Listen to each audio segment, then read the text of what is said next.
What is this low-power connector on my intercom wires? My apartment has an intercom to answer and open the building door.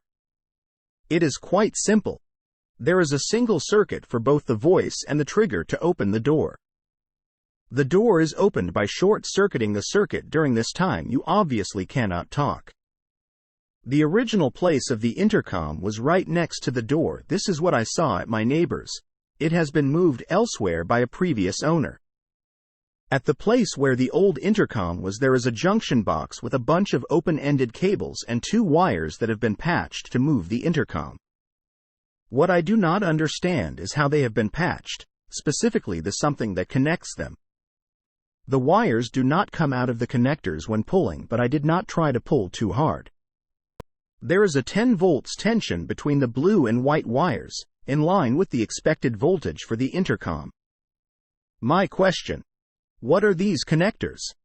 Can I swap them for a WAGO splicing connector?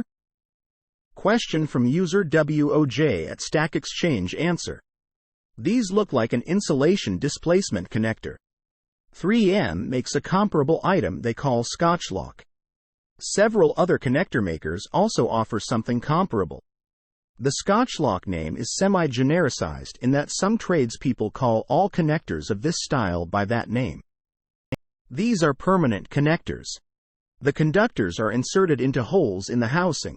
Then the housing is squeezed with pliers so that a movable portion is forced in to engage and connect the conductors.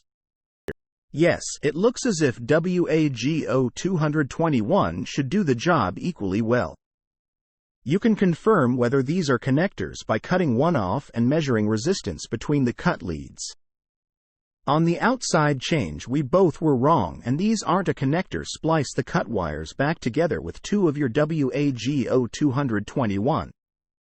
Answer from user Greg Hill at Stack Exchange.